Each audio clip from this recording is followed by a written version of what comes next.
আসসালামু আলাইকুম। Learning TV থেকে সবাইকে শুভেচ্ছা এবং স্বাগত। আজকে যে হেলথ টিপসটা নিয়ে আমি কথা বলবো তা হচ্ছে চিকেন পক্স, বাংলা হচ্ছে জল বসন্ত। আর এটি একটি বায়ুবাহিত জনিত রোগ। এই যে ভাইরাসটার দ্বারা এটি সংক্রামিত হয় তা হচ্ছে ভেরিসেলা জোস্টার। এই ভেরিসেলা জোস্টার ভাইরাস থেকে সংক্রামিত হয়। আর এটি হচ্ছে হার্পিস ভাইরাসের একটা পরিবারের সদস্য। তো এটি কিভাবে হয়, এটি কিভাবে ছড়ায়? এটি একটি সংক্রামিত রোগ। এটি বাতাসের মাধ্যমে ছড়িয়ে যায়। একজন মানুষের থেকে আরেকজন মানুষ সংক্রামিত হতে পারে, অর্থাৎ একজন সংক্রামিত ব্যক্তির থেকে একজন লোক সংক্রমণ হতে পারে। তো এই রোগ যখন হবে, অবশ্যই অফিস আদালত থেকে তার থেকে বাসায় থাকা সবচেয়ে সর্বোত্তম। কিভাবে হয়? সাধারণত একজন সংক্রামিত ব্যক্তির কাশি ও হাসির মাধ্যমে হয়।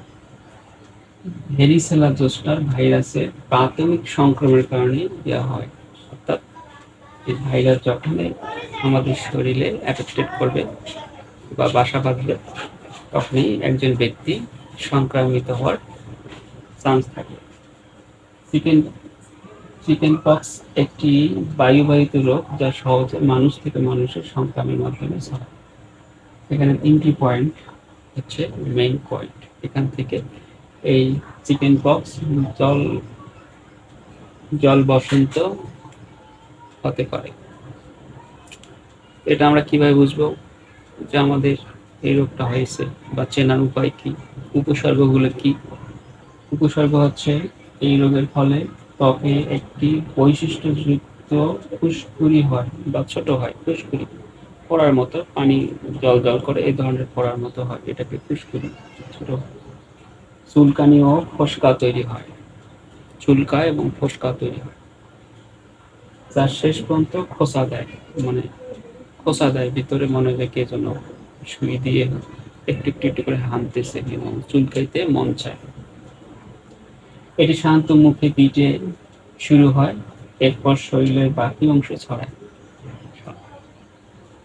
ফুসকুড়ি অন্যান্য উপসর্গ যেমন জ্বর, ক্লান্তি, মাথা ব্যথা সাধারণত ৫ থেকে ৭ দিন স্থায়িত্ব। এই রোগটা থাকলে আমাদের কয়দিন? ৫ থেকে ৭ দিন স্থায়িত্ব থাকবে। আপনারা অবশ্যই এই রোগ হলে অবশ্যই রেস্টে থাকবেন। ঘরের বাইরে যদিও যাওয়া হয়, খুব সতর্কতা অবলম্বন করতে হবে। আর কি করতে হবে? খালি গায়ে থাকতে হবে।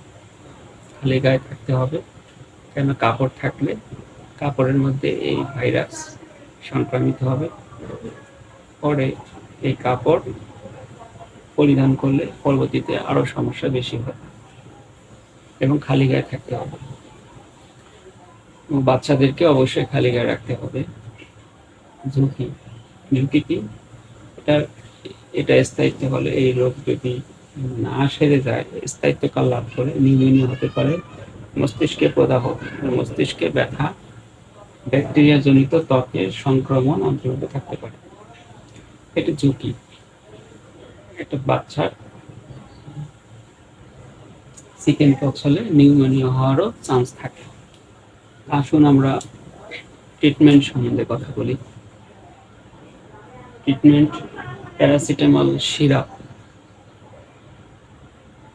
৩ থেকে ৪ বার দেওয়া যাবে। বাচ্চার ওজন অনুসারে প্রতি কেজি ১০ থেকে ১৫ এমজি করে আপনারা দিবেন। বাচ্চার ওজন যদি ধরেন ১০ কেজি হয়, তাহলে বাচ্চারা পাবে ১০০ এমজি। ১০০ এমজিকে আপনারা ১ চামচে থেকে ১২০, তাহলে হাফ চামচ করে ৩ থেকে ৪ বেলা এভাবে বাচ্চাকে আপনারা দিতে পারেন। এটা জ্বর ব্যথার জন্য। অথবা আইবুপ্রোফেন ১ চামচ করে ৩ থেকে ৪ বার দিতে পারেন। একটি অ্যান্টিবায়োটিক অবশ্যই সিলেকশন করব, যেমন সেপথিনিন, সেপিকজিন। এটা 8 থেকে 10 ইঞ্চি প্রতি কেজি বাচ্চার ওজন অনুসারে আপনারা দিবেন। বাচ্চার ওজন যদি দেওয়া হয় আপনার মনে করেন 10, তাহলে 10 × 10 100 ইঞ্চি। 100 ইঞ্চি ঔষধ সে দিনে 2 বেলা 3 ডোজ, সকালে একবার রাতে একবার, এভাবে ডোজটা আপনি ফুলফিল করে বাচ্চাকে দিয়ে দেবেন। এবার আসেন আমরা বাহ্যিক বা এক্সটার্নাল একটা ক্রিম ব্যবহার করব।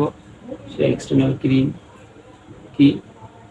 কম্বিনেশন প্রিপারেশন কম্বিসিড আমরা 2 বেলা ব্যবহার করতে পারি।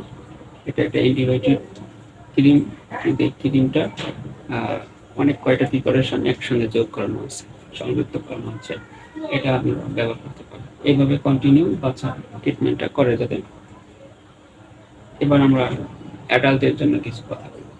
যেহেতু অ্যান্টিমাইক্রোবিয়াল বা এটা একটা ভাইরাস জনিত রোগ, সেখানে অ্যান্টিমাইক্রোবিয়াল বা অ্যান্টিব্যাকটেরিয়াল ড্রাগ হিসেবে আমরা এসিক্লোভির ড্রাগ দিতে পারি। এটা অ্যাডাল্টের জন্য 200 mg 400 mg আছে। তো আপনারা 200 mg যদি ওরাল হিসাবে খান তাহলে দিনে 4 বেলা খাইতে হবে আপনার। দিনে কয় বেলা? 4 বেলা খাইতে হবে।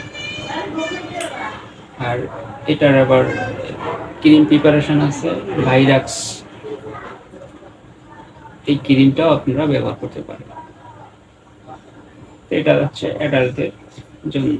সর্বোপরি যে কাপড়গুলো পরিধান করবেন সেগুলো কুসুম কুসুম গরম গরম পানির মধ্যে বা গরম পানির মধ্যে আপনার ধুয়ে রোদে শুকিয়ে দিয়ে কাপড় পরিধান করবেন। কিন্তু কাপড় যতটুকু সম্ভব আলো বাতাস গায়ে লাগাবেন এবং কাপড় পরিধান কম করবেন এবং আশেপাশে লোকদের কাছে কম যাবেন, কারণ আপনার দ্বারা আরেকজন ক্ষতিগ্রস্ত হতে পারে। তো হ্যালো গাইস, লার্নিং টিভি থেকে এরকম ভিডিও পেতে অবশ্যই চ্যানেলটি সাবস্ক্রাইব, লাইক, শেয়ার করবেন এবং পাশে থাকবেন নতুন নতুন ভিডিও পেতে। আসসালামু আলাইকুম, আল্লাহ হাফেজ।